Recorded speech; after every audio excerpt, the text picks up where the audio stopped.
Agora sim. Boa noite, pessoal. Muito obrigado a todos que compareceram, que colaboraram na divulgação. Uns recadinhos antes. Eu solicito que todos se inscrevam no canal da OAB, São Bernardo do Campo, no YouTube. Tem aulas maravilhosas lá. A propósito, professora Sara, podemos gravar essa aula e disponibilizar no canal do YouTube da OAB São Bernardo do Campo? Claro, pode sim, a gente já está aqui, né? Eu já uso o vídeo para tudo. Legal, obrigado, viu? Além do YouTube, acompanhe também o Instagram da Perícias Forenses, OAB-SBC. Sempre que tem alguma palestra, a gente divulga lá. Eu solicito que vocês deixem os seus microfones fechados para não ter interferência, porque depois, quando a gente vai assistir gravado, fica muito ruim essas interferências. Professora Sara, pode abrir para pergunta, abre no final, qual que é a sua orientação? Pode, assim, aqui tem um levantar a mão, né? Porque às vezes a gente está falando, se deixar para o final, acho que perde, né? Às vezes um pouco o foco, daí tendo, eu paro um pouquinho, daí a gente conversa, né? Eu preparei um material bem aberto, assim, bem amplo, porque dá para a gente conversar bastante, né? Sobre as experiências nossas em perícias aí, então vai ser bem legal. Tá, joia. Então, deixem os microfones fechados e quando for fazer alguma pergunta, é só levantar a mão aqui. Tem a mãozinha aqui. Acho que fica mais organizado, né? Sim. Eu convido a doutora Daiane Avelino, que é integrante da nossa comissão, para apresentar o currículo da doutora Sara. Muito obrigado a todos e uma boa palestra. Obrigado, viu, professora Sara? Imagina, eu que agradeço. Boa noite a todos. Bom, primeiro eu quero agradecer a participação da Sara. É uma amiga querida que eu conheci através de um curso e estou muito feliz dela estar aqui hoje contribuindo com tanto conhecimento que ela tem aí na área previdenciária. Bom, vou ler o currículo dela aqui, que ela é especialista em bastante coisa. Primeiro, ela é advogada há 15 anos, ela é especialista em direito previdenciário, saúde pública pelo UFF, especialista também em gestão trabalhista e previdenciária, através de um MBA, especialista em planejamento previdenciário, também através do MBA. Ela é mentora do FCPrev, uma plataforma sensacional, e é autora do Manual Prático do MEI. No final, ela vai falar sobre o Instagram dela, e quem tem interesse em aprender sobre MEI, pode adquirir o livro, que é maravilhoso. Vou passar a palavra para a Sara, e boa palestra para todos nós. Ô, professor, antes de passar a palavra para a senhora, desculpa a minha falha, eu esqueci. Nós combinamos do livro, né? Vai ter um sorteio aqui na palestra, né? Sobre o livro. Vai ser, ao final vai ser sorteado um ou dois exemplares, ô, professora? Posso sortear 3. 3. Vão ser sorteados 3 exemplares para quem estiver aqui até o final. Vai ser feito pelo sorteador para quem se inscrever aqui a hora que eu colocar o link. Eu vou colocar o link de presença. É nesse link de presença que a gente vai utilizar para sortear esses livros e a professora Sara vai encaminhar o livro para quem for sorteado com uma dedicatória. É isso, não é, professora? Isso, a gente consegue enviar daqui, né? Eu sou do interior de São Paulo, um pouquinho distante aí de vocês, dá 2 horinhas, mas não é muito, mas a gente consegue enviar para qualquer lugar do Brasil. Então tá bom, era isso, professora. Muito obrigado. Tá com a palavra. Gente, boa noite. Quero agradecer muito, doutor Ícaro, doutora Daiane, que é uma querida. Doutora Daiane foi um presente que eu falo que o Previdenciário me deu. Assim, companheirona, todo o curso, assim, começando agora na advocacia, né? E eu falo para ela que ela está começando do jeito certo, procurando se inteirar, assim, fazer o curso. É uma honra estar aqui. E quando eu fui chamada, né, pela doutora Daiane para poder falar sobre algum tema para a comissão de perícias, me veio à mente a parte dos quesitos, porque são eles que dão vida aos processos, principalmente aos processos previdenciários. Então, eu preparei aí, né, alguns slides para a gente estar norteando o nosso assunto, pode até mudar, né, que agora eu não vou conseguir mudar, então, pode mudar. Então, os assuntos, né, que eu separei, a gente definir aí o que são quesitos, a importância deles, os principais erros que a gente acaba cometendo, diferenciação de incapacidade e deficiência, como fazer os quesitos, fontes de pesquisa, a gente vai falar um pouquinho sobre as obrigações do perito, e por último, eu separei algumas ferramentas de apoio, certo? Então, pode passar o slide. Essa parte você já sabe quem sou eu, mas além de tudo isso daí, né, na verdade, os títulos mais importantes que a gente carrega na vida, eu sou casada, sou mãe de 2 filhas, Mariana, de 7 anos, Olivia, de 3 anos, né, graças a Deus está tudo em paz aqui em casa, enquanto eu estou aqui dando a palestra, tá, a glória de Deus, está todo mundo em paz, e há 15 anos eu atuo na área previdenciária, e desde 2017, quando eu deixei de ser procuradora municipal, eu me dedico exclusivamente à advocacia, e de 2022 para frente, exclusivamente ao previdenciário. Eu não faço mais outra área diretamente, eu faço através de parcerias, né? Então, eu tenho um escritório físico em Guaratinguetá, atendo em Lorena, que é a cidade onde eu resido, mas hoje eu atendo muito cliente online do Brasil todo, graças à internet aí, os nossos conhecimentos. Pode passar a tela, vocês vão viver a noite inteira, então não precisa ficar vendo minha foto, né? Então, apresentados, já fizemos amizade, apesar que eu conheço muita gente que está aqui, eu estou vendo as carinhas, né? Agradeço aí minhas amigas, companheiras aí me prestigiando. Para a gente começar, o que são quesitos, né? Os quesitos são as perguntas que nós formulamos, né? Pelas partes, na verdade, são formulados pelas partes envolvidas de um processo, que são respondidas pelo perito. E eu gosto de deixar bem claro, e às vezes a gente tem que falar o óbvio, né? Mas o óbvio, ele só é óbvio quando a gente tem um olhar treinado para aquilo. Os quesitos, eles são o único meio de diálogo entre o advogado e o perito. Não existe outra forma de comunicação do advogado com o perito que não seja através da formulação dos quesitos. A gente sabe que nem numa perícia administrativa, nem numa perícia judicial, a gente pode acompanhar o nosso cliente, né? A gente não pode, o cliente entra sozinho na perícia, e é ele e o perito, e Deus está ali. E o perito, além dele estar de frente com o nosso cliente, ele não sabe, né, a fundo a história daquele cliente. Então, ele vai ter acesso à vida daquela pessoa através do que eu forneço para ele, que são os documentos que a gente coloca no processo, os laudos médicos e tudo mais. E ele vai ter acesso ao que eu quero mostrar para ele através dos nossos quesitos. Então, é de extrema importância a gente apresentar quesitos quando a gente fala em processo previdenciário que vai ter perícia. E os benefícios por incapacidade, eles são de maior vulto na Previdência. A gente teve, ano passado, se eu não me engano, foram mais de 1.200.000 processos de benefício por incapacidade protocolizados contra o INSS.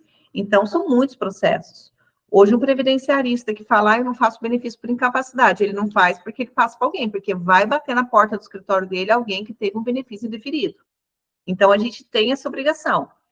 As ações de auxílio por incapacidade temporária, ações de aposentadoria por incapacidade permanente, ações de aposentadoria PCD, ações de acréscimo de 25%, ações de BPC-LOAS para o deficiente. Todos esses processos dependem de perícia. Não vai ter prova, não existe processo hoje de benefício por incapacidade sem uma prova pericial. Por quê? O juiz ele tem que formar o convencimento dele, não só com os documentos que estão no processo, mas com o laudo pericial. Porque o perito, quando ele é instituído num processo, ele não está trabalhando para mim, nem para o INSS. Ele está trabalhando para o juiz, para o juízo. Então, eu não tenho como, a não ser que eu apresente um assistente técnico, eu conversar com aquele perito. E nem o assistente técnico conversa. Ele participa da perícia, ele responde os quesitos, mas eu não tenho essa comunicação. Então, Se de tudo que eu falar hoje vocês não guardarem nada, guardem isso. Os quesitos são a única maneira de diálogo com o perito do seu processo. Um quesito bem feito, ele pode salvar o seu processo, porque você vai conduzir o perito para que ele responda aquilo que você precisa para o seu cliente. Então, é de suma importância a gente fazer uma quesitação estratégica para que a gente possa conduzir o perito naquilo que a gente trouxe para os autos, certo? Então, nós temos 3 tipos de quesitos no processo. E quando vocês forem estudar, né, a parte da perícia, se eu não me engano, começa no artigo 464, em diante do CPC. Ali está falando sobre a prova pericial. Mas a gente vai se ater, eu não vou ler os artigos da lei, mas eu deixei aqui. Nós temos 3 tipos de quesitos: os quesitos iniciais, os suplementares e os complementares. Os iniciais, o próprio nome diz, eles são no início do processo.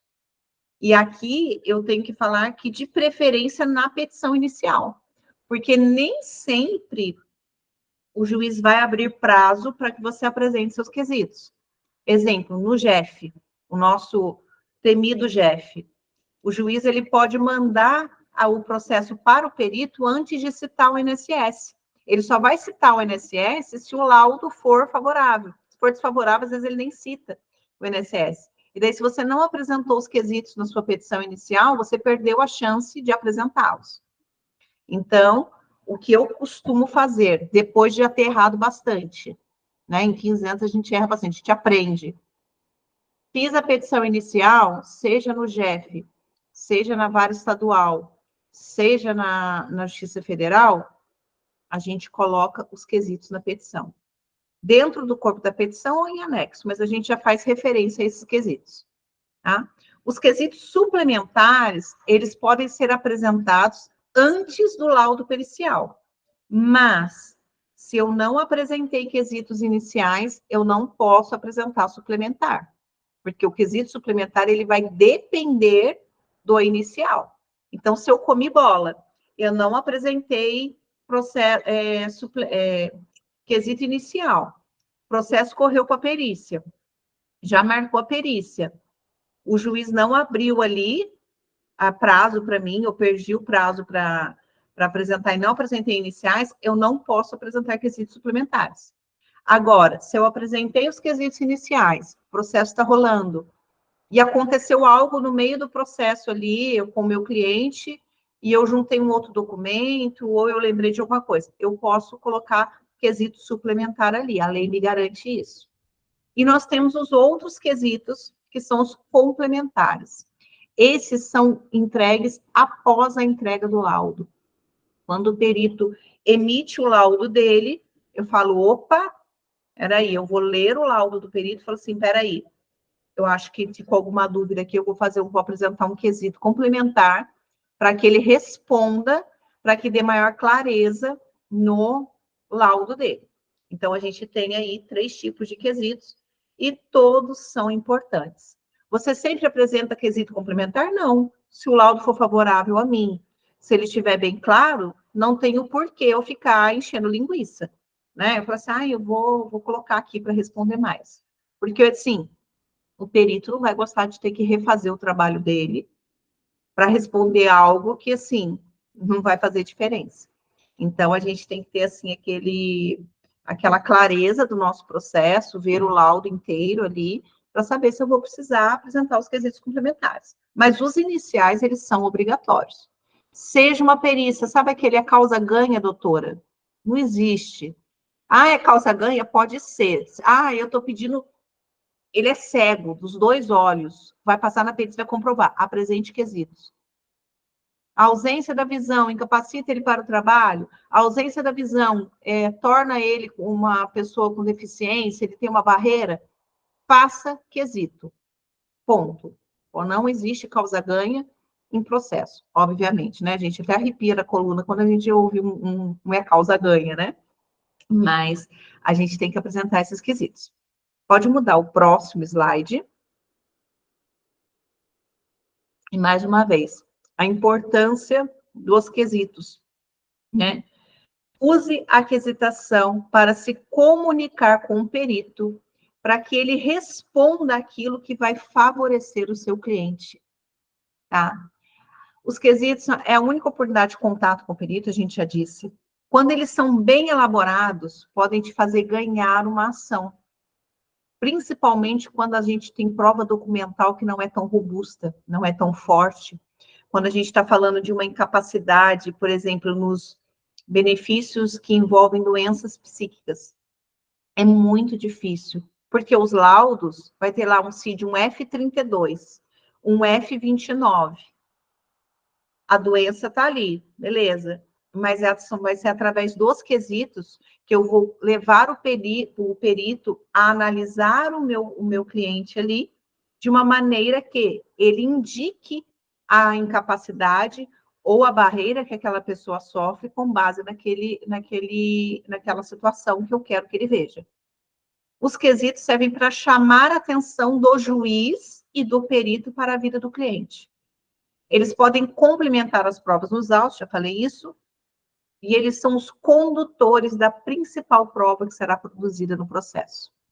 A principal prova não são os laudos médicos que a gente junta, não são as imagens que a gente junta, às vezes, no processo, não é o histórico médico, nada. A principal prova de um benefício por incapacidade é a perícia judicial, a perícia médica.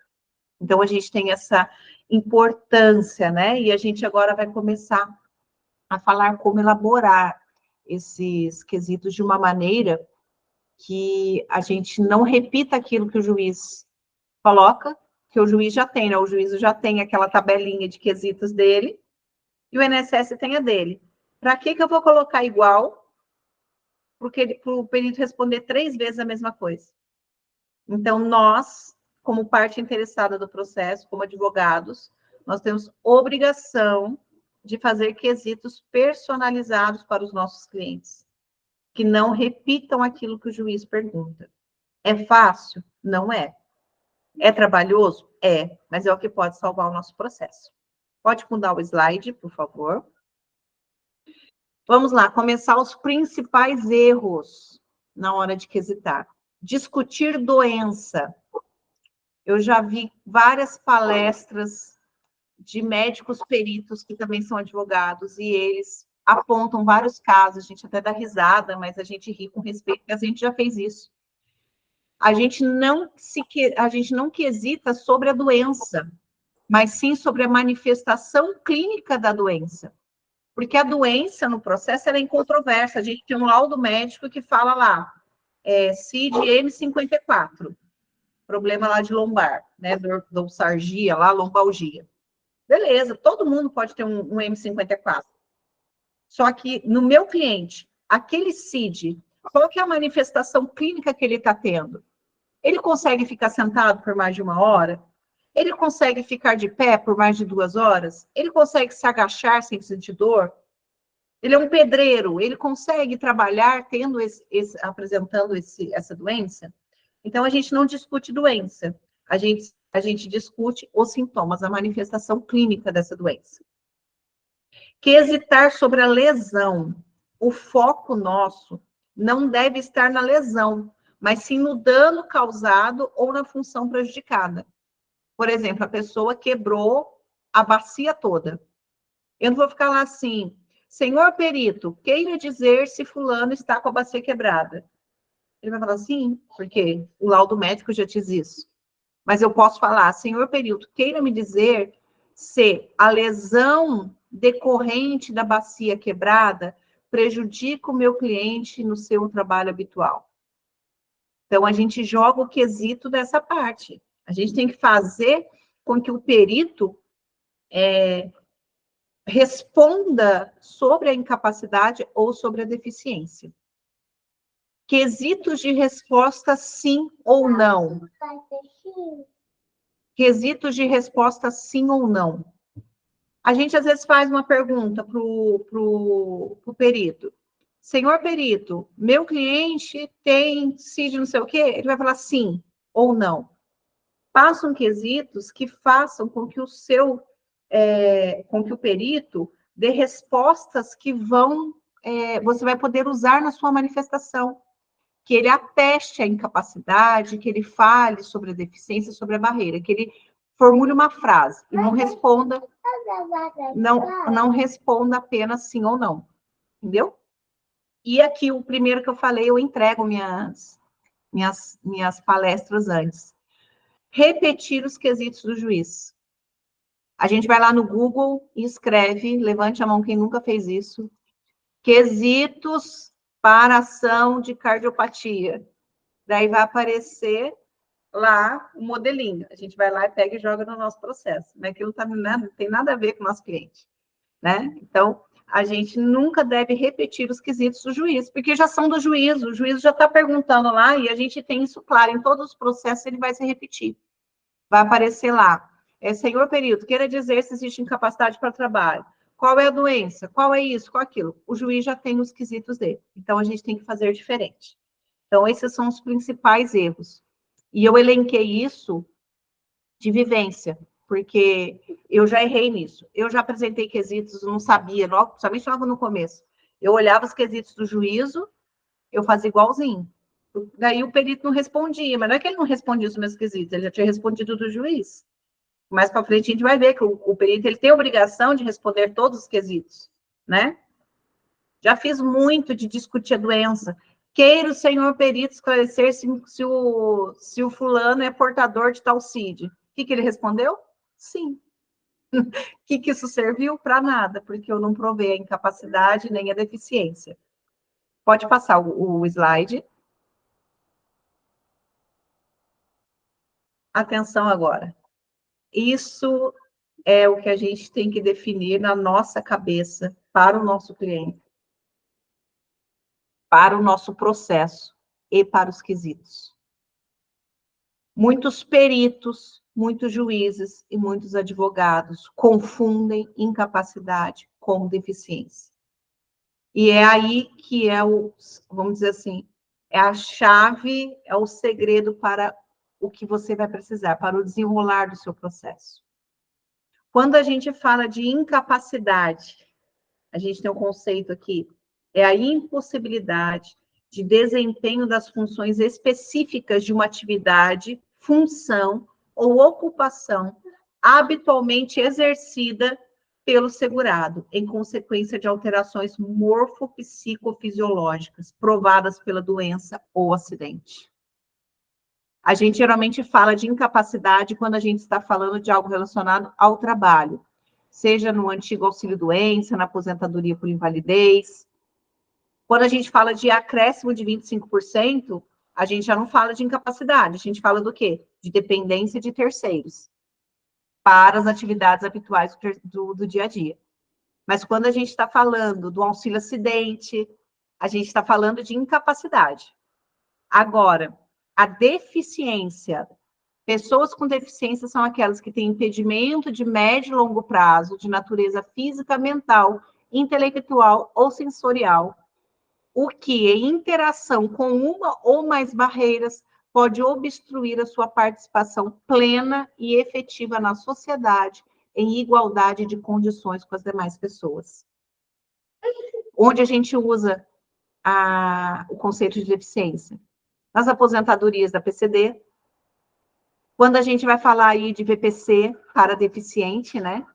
Então, quando eu quero que o perito ateste a incapacidade para o trabalho, eu vou fazer quesitos que façam ele responder esse conceito aí, que ele está incapacitado para o desempenho das suas funções, das suas atividades, da sua vida laborativa. Quando eu quero que o meu processo ele versa sobre deficiência, os meus quesitos eles vão ser elaborados para que o perito responda essa parte do conceito, para que ele fale que o meu cliente tem impedimento de longo prazo, qual a natureza, quais as barreiras que ele possui. Então, eu vou precisar manejar isso. E quando eu faço isso? No atendimento inicial do meu cliente. Que ação eu vou entrar para o meu cliente? Eu estou falando de incapacidade ou de deficiência? Ah, é uma deficiência. Eu estou querendo uma aposentadoria PCD para um cardiopata grave. Daí eu vou poder falar, olha, ele usa marca-passo, qual é a barreira que ele tem para viver em sociedade? Se ele trabalhar, ele trabalha em iguais condições com uma pessoa que não tem o marca-passo?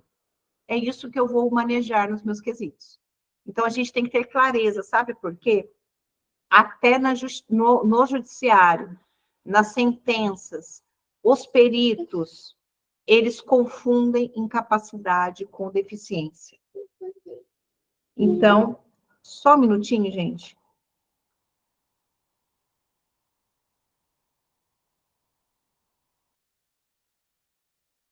Voltei. A gente precisa fazer essa diferenciação de incapacidade e deficiência para tudo, porque quando a gente for impugnar um laudo pericial, quando a gente for fazer um recurso de uma sentença, que o juiz negar um BPC-LOAS para deficiente, falando que ele não está incapacitado para o trabalho, eu vou ter fundamento de falar, juiz, com todo respeito, eu não estou falando de incapacidade para o trabalho, eu estou falando de deficiência. Eu estou querendo comprovar as barreiras que ele tem, sociais, barreiras físicas, barreiras mentais, em decorrência da doença dele, diagnosticada CID, F29, CID, alguma coisa. Entendeu? Isso a gente tem que levar para a vida.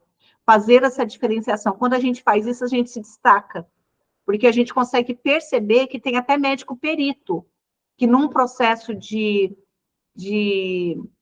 BPC-LOAS para deficiente, ele está falando que a pessoa é capaz para o trabalho, mas não é isso que eu estou falando.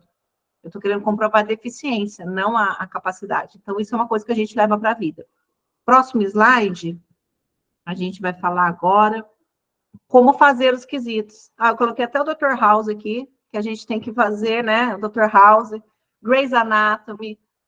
Eu falo para o pessoal que eu sou formada em Direito com especialização em 17 temporadas de Grey's Anatomy e 8 de Dr. House, porque eu assistia todos os episódios, sempre adorei esses episódios, esses seriados médicos, né?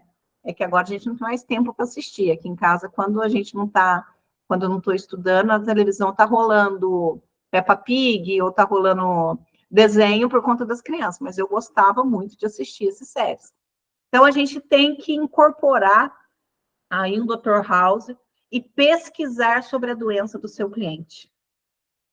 A gente acaba já sabendo o CID de cor. A gente falou o CID, ponto, é tal doença. A gente pesquisa, a gente tem que saber, a gente tem que ser fuçado nessas coisas. Quando vem um CID diferente, a gente vai lá, joga no Google e vai pesquisar tudo sobre aquela doença. Por que você precisa? Porque, mas você falou que você não vai discutir doença. Eu não vou. Mas é através dos sintomas dessa doença, da apresentação dessa doença, que eu vou fazer minha aquisitação ali. Então, pesquisar sobre a doença do cliente, definir se o objeto será incapacidade ou deficiência. Porque, às vezes, o cliente vem para a gente falando uma coisa. Doutora, eu quero encostar no INSS, eu quero aposentar por invalidez, mas eu quero continuar fazendo meus bicos. Não dá, daí ele não vai poder trabalhar. Mas, às vezes, ele se encaixa numa aposentadoria da PCD. Às vezes, ele tem direito a um auxílio-acidente, não é auxílio-doença. Então, a gente tem que definir isso. Pesquisar sobre os efeitos colaterais dos medicamentos. Pede para o seu cliente uma lista dos remédios que ele toma. Entra lá no Google, olha a bula do remédio. Clonazepam, sertralina, são remédios que dão sono. A minha mãe, eu levei ela ontem numa consulta de rotina, ela tem problema de coluna, e o médico passou o remédio para ela que ela só pode tomar à noite. Por quê? Dá um sono profundo nela, e se ela tomar esse remédio de dia, ela não consegue fazer nada, não consegue trabalhar. Então, às vezes, não é a doença que vai incapacitar o seu cliente para o trabalho, mas é a medicação que ele toma que vai fazer com que ele faça mal para si ou para terceiros. Por exemplo, é motorista que fala, aquele pessoal que usa empilhadeira, não é motorista, um operador de empilhadeira, né? Um operador de empilhadeira. Se ele tomar um remédio que dê sonolência nele e ir trabalhar, ele está colocando não só a vida dele em risco, como a vida de terceiros, na verdade. A gente, às vezes, vê até aqueles videozinhos no YouTube, no Instagram, do cara derrubando tudo, porque ele pode colocar a vida de terceiros. Um motorista de ônibus que faça uso de antidepressivos, ele vai estar colocando não só a vida dele em risco, mas a vida de terceiros. Então, a gente tem que fazer essa pesquisa dos efeitos colaterais. Outra coisa importantíssima, pergunte ao seu cliente como ele exerce o trabalho dele. Porque a gente não conhece todas as profissões. Eu sei o que um pedreiro faz, mas tem pedreiro que bate laje, tem pedreiro que assenta piso, tem pedreiro que faz aquele acabamento mais fino. Às vezes o cara vai lá, ele é ascensorista de elevador, ele fica o dia inteiro sentado, mas sabe que tem uma hora que ele não levanta? Então você pergunta para o seu cliente como que ele trabalha, que a gente não consegue saber exato o que ele faz no trabalho dele. Às vezes na carteira dele lá ele está como atendente de telemarketing, mas ele não fica sentado, ele fica o dia inteiro andando para um lado e para o outro, cobrando as coisas. Ou, às vezes, um estoquista de supermercado. Ah, doutora, ó, eu tenho que repor tanto prateleira alta como prateleira baixa. Então, fica baixando e levantando toda hora. Ah, eu sou repositor dos quilos de arroz. É mais pesado do que aquele que repõe bolacha ou biscoito. Não sei como que é na região de vocês. Aqui é bolacha. Né? É muito mais leve um pacote de bolachinha do que um pacote de arroz que o cara vai ficar pegando peso. Então, pergunta isso para o seu cliente, vai anotando. Pergunta, no caso de deficiência, as barreiras que o cliente enfrenta. Ah, e como que é lá na sua casa? Você consegue cozinhar de uma forma? Daí a pessoa fala assim, ah, doutor, eu não cozinho não, porque eu não enxergo direito, daí eu acabo me queimando. Então, isso daí é informação que vale ouro, você conversar com o seu cliente. Então, o atendimento ali do cliente nos benefícios por incapacidade, nos deficiências, vai revelar ouro para a gente. Porque a gente vai trabalhar nesses quesitos através dessas informações. Então, durante o atendimento inicial, eu tenho uma ficha de atendimento e eu já deixo ali um campo para isso. A gente já vai anotando. Então, o que eu costumo fazer? Fazer essa anotação. Daí eu coloco os laudos médicos, os receituários no processo. E no quesito, eu levo o perito lá para a página do processo, do laudo que eu quero que ele olhe. Aquele laudo mais importante, o que eu falo? Senhor perito, de acordo com o laudo de folha tal, fulano pode exercer a atividade tal, como que é? Então você leva o perito, você cita a página que está o seu laudo. Porque o processo, às vezes, ele é extenso. E o perito não vai ver ali o laudo que você quer. Eu tenho um processo que eu fiz até o mês passado, que eu tive que juntar 15 laudos médicos. Que eu tive que comprovar um longo período. Você acha que o perito vai olhar os 15? Não vai. Então, eu selecionei os mais importantes que eu queria que o perito estivesse olhando ali. Daí, não sei, quando sair a perícia, eu até conto para vocês, mas geralmente dá certo. Porque ele vai olhar, fala assim, opa, peraí, se no quesito está falando dessa página aqui, é porque ela deve ser importante. Porque ele quer fazer? Não, porque ele tem obrigação. E daí, na dúvida, ele vai lá na página olhar para a gente. Pode mudar o slide. Já falamos como fazer, né? Mas da onde a gente vai tirar? Da nossa cabeça? Não. Prontuário médico. Peça para o seu cliente pedir no hospital o prontuário médico. A bula dos medicamentos. E outra coisa muito legal, gente, muito importante, que eu ouvi de um médico perito.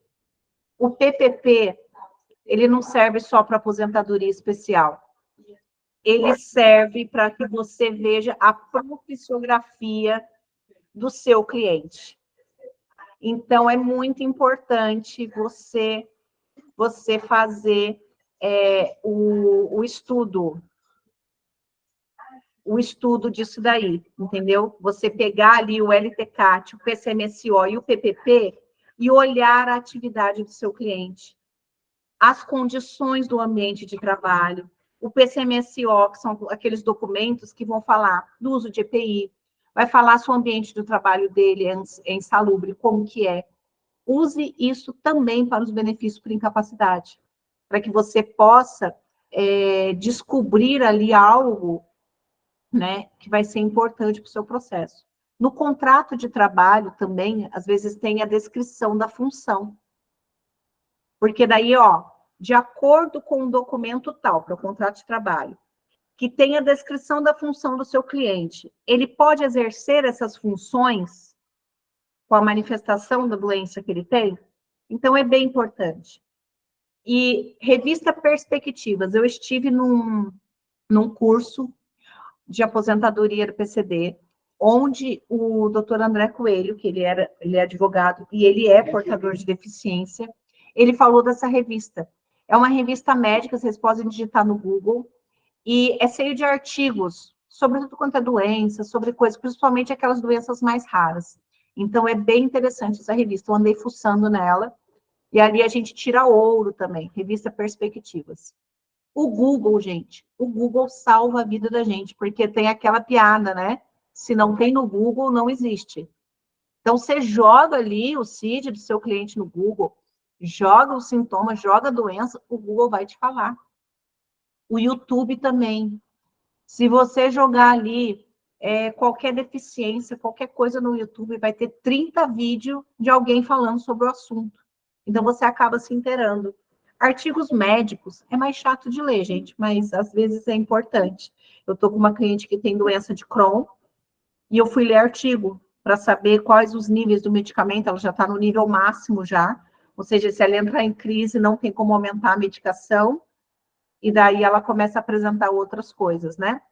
Daí eu descobri que o Crohn desenvolve espondilite anquilosante.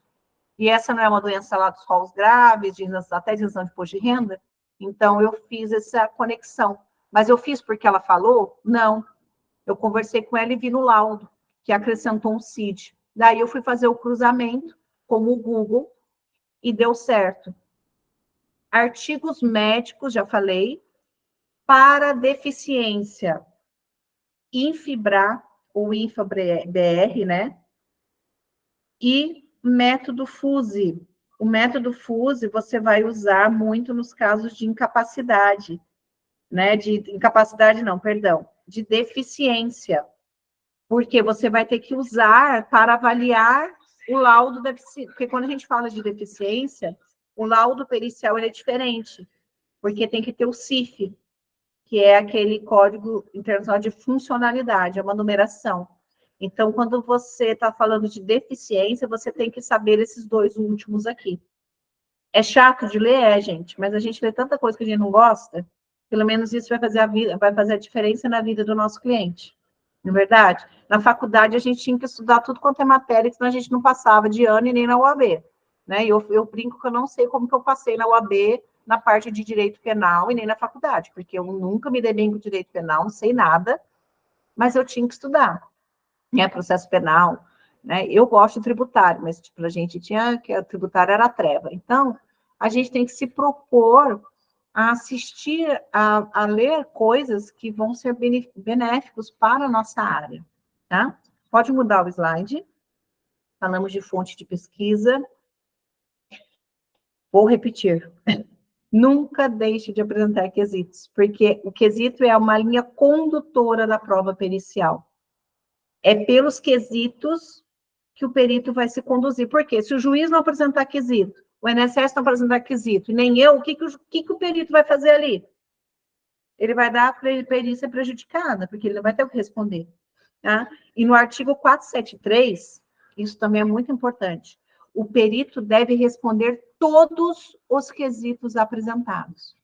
Então, se você apresentou um quesito e o perito não respondeu, você impugna o laudo dele e fala, querido senhor juiz, artigo 473 diz que o perito deve responder todos os quesitos. Se ele não respondeu tal quesito, manda ele fazer a perícia de novo ou volta o laudo para ele para que ele responda.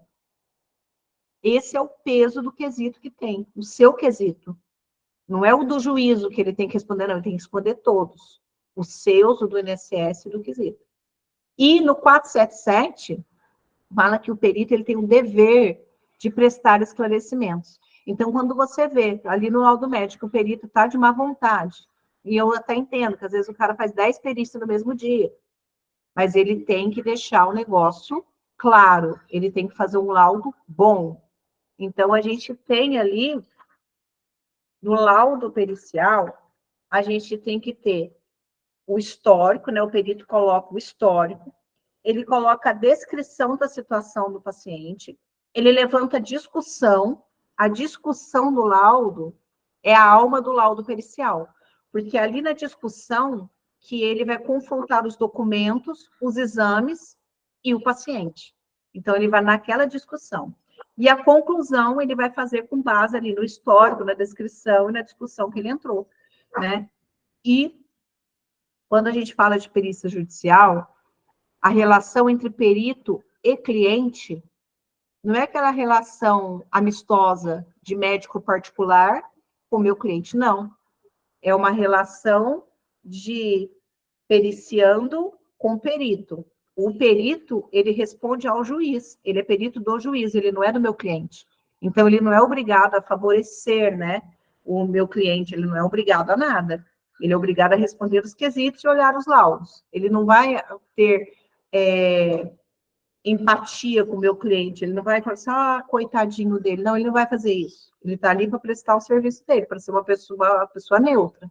Então, não vai contando com a sorte, com a fé, falar assim, o perito vai ler meus laudos e ele vai falar que meu cliente está incapacitado para o trabalho. Não faz isso. Faça o quesito. Conduza a perícia conforme você quer que seja o resultado. Pode passar o slide.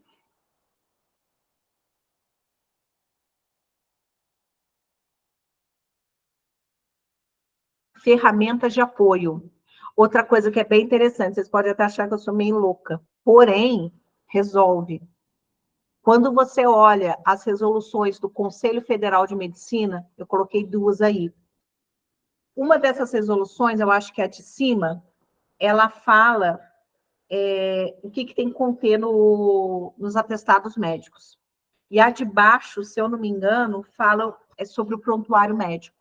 Então, é bem interessante, porque essas resoluções, elas prendem o médico e o perito, eles não podem fugir disso.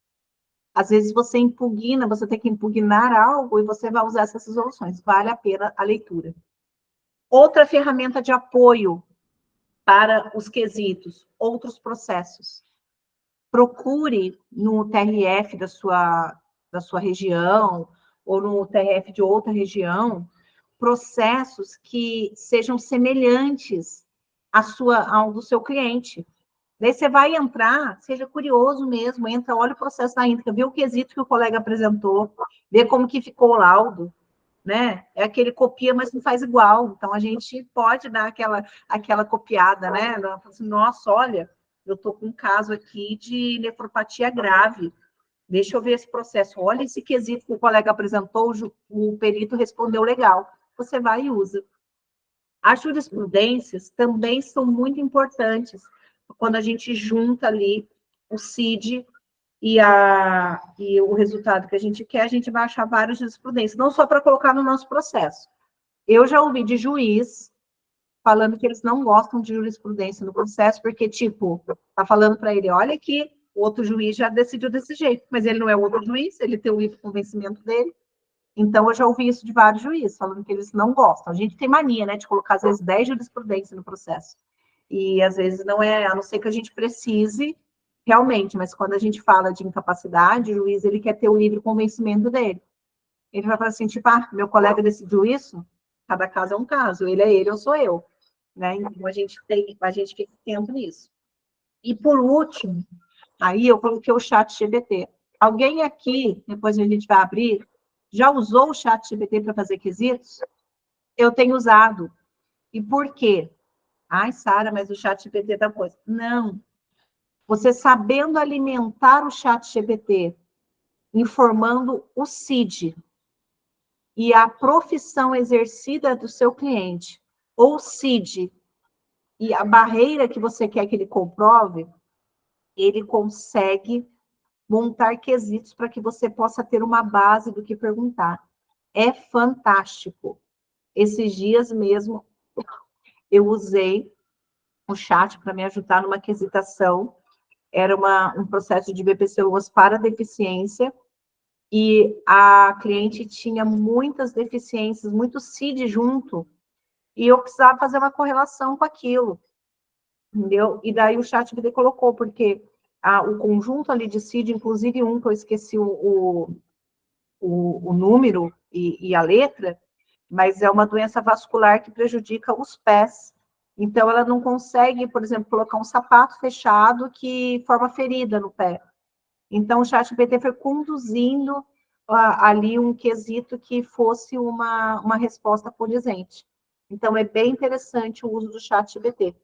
Obviamente que você não vai fazer um copia e cola, né? Você vai usar ali para você ter um parâmetro, porque a inteligência artificial tem que ser usada a nosso favor.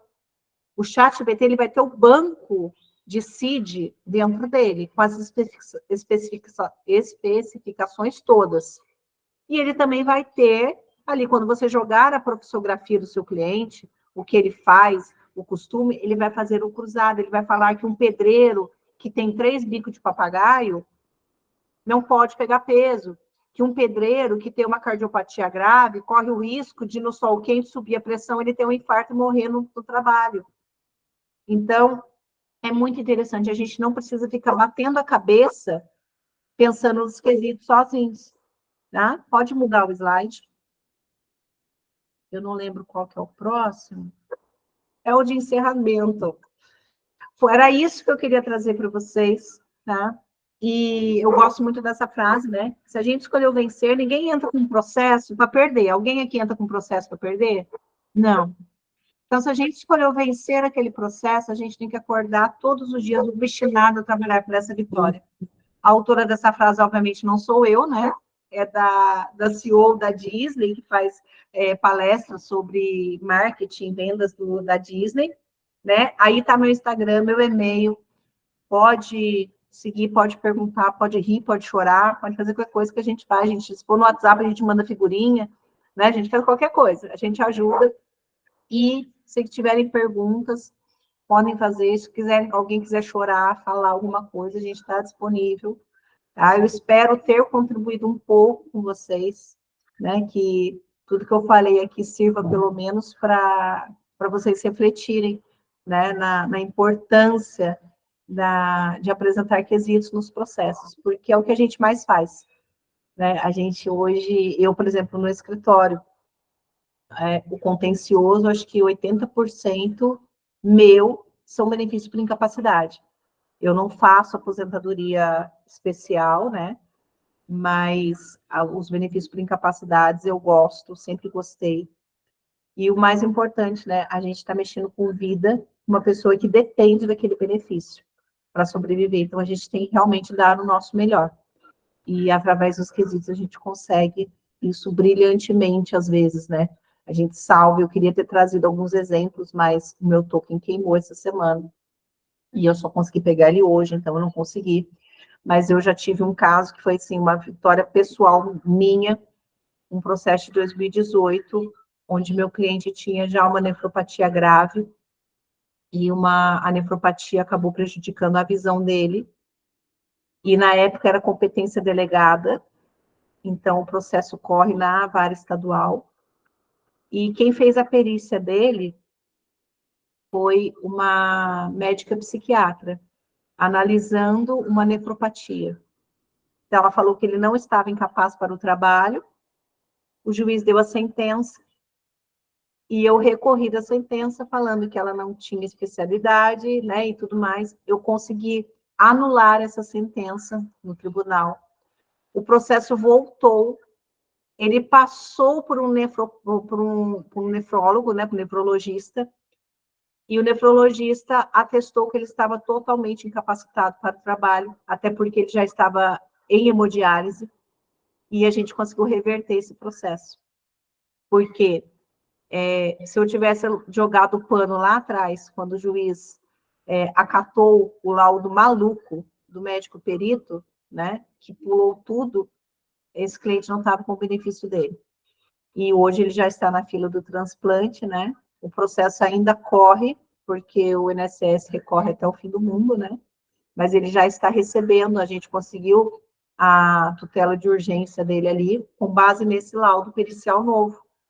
E os quesitos fizeram toda a diferença ali, porque eu já tinha apresentado lá no começo, mas como não foi um médico especializado ali na área, na verdade foi totalmente diverso do fim que eu precisava, não era nenhum médico do trabalho, ele acabou atestando que o meu cliente estava capacitado para o trabalho, e a gente conseguiu mudar. Então, a gente se empenha em mudar a vida das pessoas.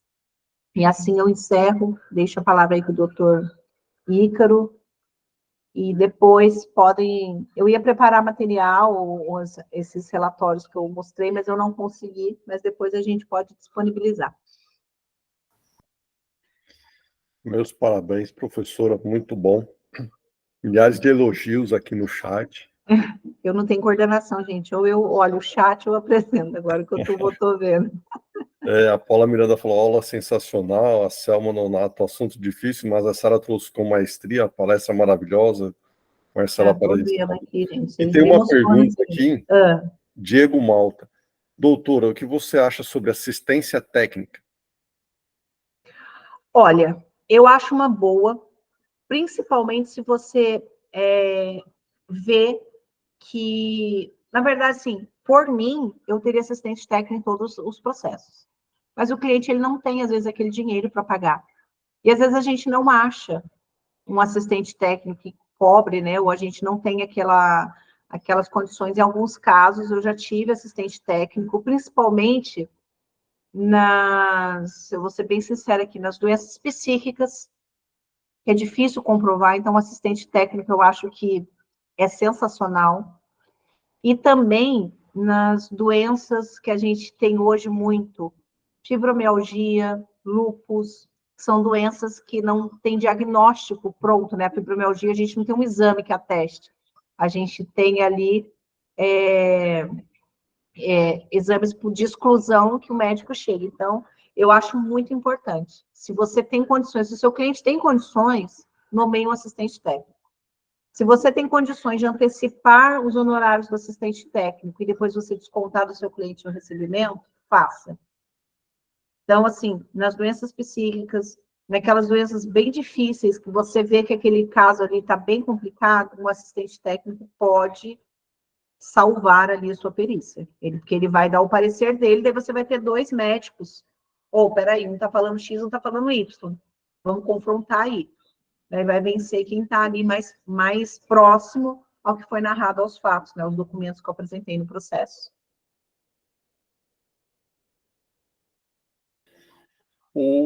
A Vanessa Faria perguntou aqui, ó, o advogado pode ou não acompanhar a perícia? Não pode, gente. Não pode, nem na administrativa, nem na judicial.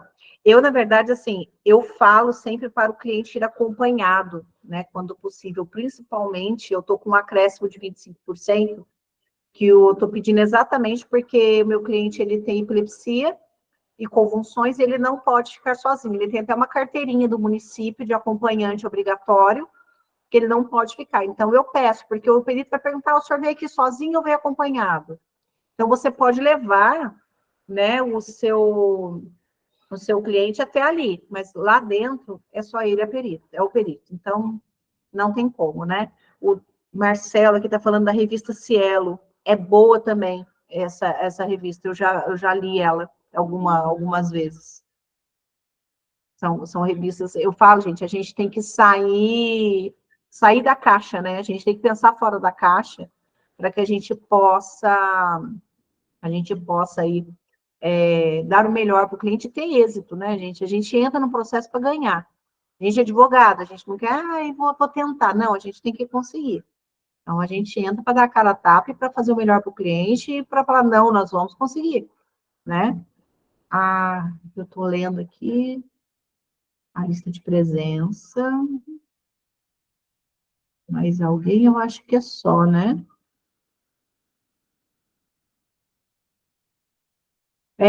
O Marcelo falando que ele é pós-graduado em Direito Médico. Pessoal, eu fui fazer... Eu fiz especialização em gestão de saúde pública, né? E na época me surgiu a oportunidade, eu fiz pela UF, pela Universidade Federal Fluminense. E o pessoal vai ser advogada. Eu falei assim, gente, a Seguridade Social, ela tem um tripé. A gente tem assistência, previdência e o SUS, a saúde. Então, se a gente entende um pouco da gestão da saúde pública, a gente consegue manejar ali, né, algumas coisas a gente sabe, por exemplo, o medicamento de alto custo, eu sei para onde eu vou pedir, eu sei que eu não vou pedir para o município só, eu vou pedir para o estado. Então, é muito interessante quando a gente agrega coisas que vão além da matéria técnica em si do previdenciário. A gente tem que estar antenado aí nessas alterações, né?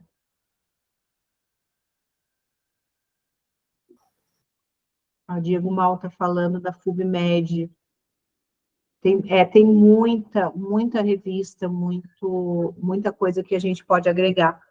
Principalmente porque, eu falo, a gente não é médico, né? A gente não é, mas é obrigação nossa conhecer a doença do nosso cliente. E a gente só sabe disso, não é fazendo na faculdade, a gente perguntando mesmo no Google, procurando revista, porque a gente pode salvar o nosso cliente por conta disso. Eu não sabia, né? A gente olha lá aquele rol de doenças graves, eu não sabia daquela espondiartite, né, anquilosante. Aquilo lá come a pessoa, assim, destrói a pessoa, né, vai tirando. Eu fui ver isso e falei assim, realmente, é uma doença muito grave. E não é difícil a gente encontrar clientes com essa doença, né. Eu fui descobrir também que a hanseníase é a antiga lepra, né, que a gente ouve falar, que vai cair um pedaço. Então, a gente descobre isso através desses documentos aí, médicos, que são bem legais.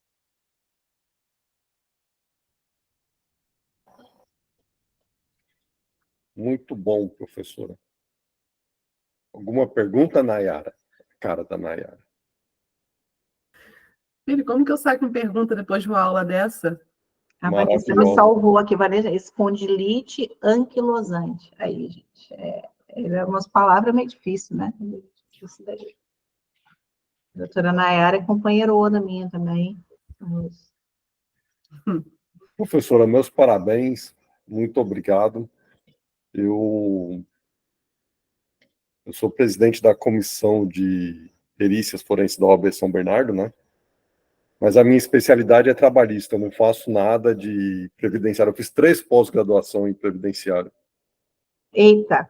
Já dei aula de previdenciário na faculdade. Na faculdade eu dou aula de direito do trabalho, né? Uhum. Mas teve um semestre que precisou para previdenciário, eu dei. Quer dizer, a matéria eu entendo, mas eu não consigo atuar. Para atuar no previdenciário tem que ser só quem é inteligente, assim, igual vocês. O previdenciário muda muito, né? Foi muito bom. Muito obrigada, eu que agradeço, gente. Vocês são muito generosos. Tem mais uma pergunta aqui, ó. Diego Malta. Doutor, o que a doutora acha sobre impedimentos AT não médicos em perícias médicas?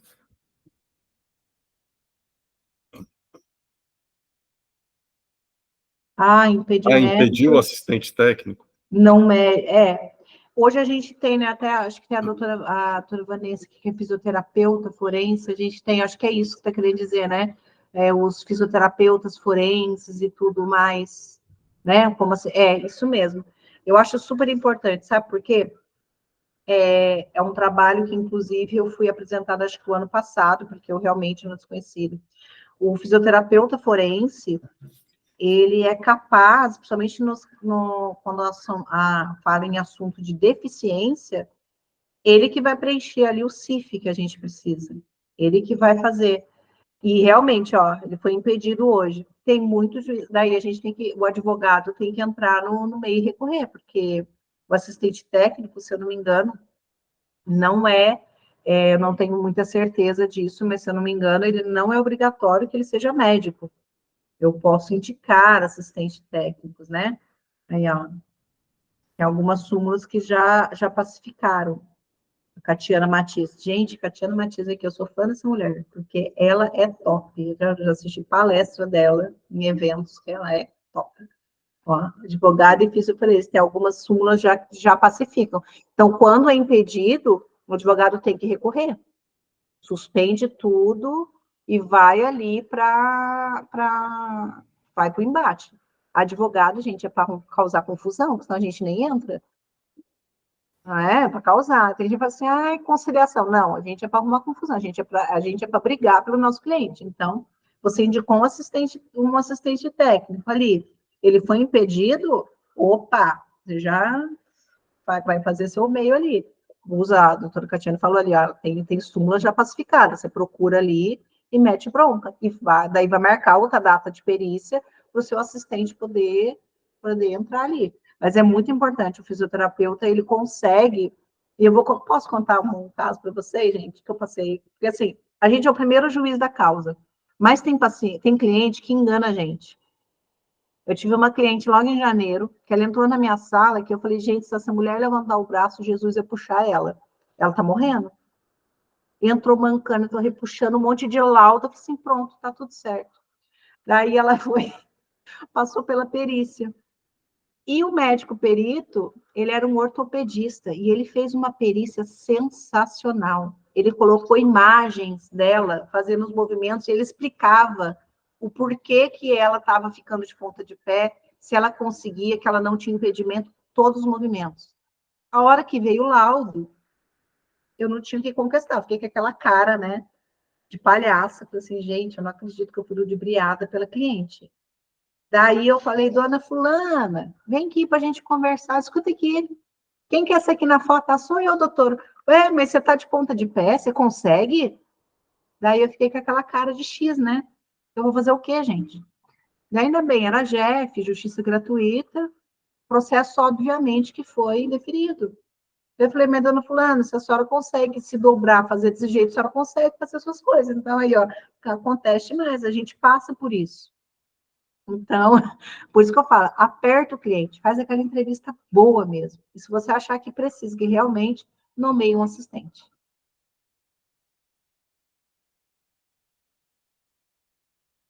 Cada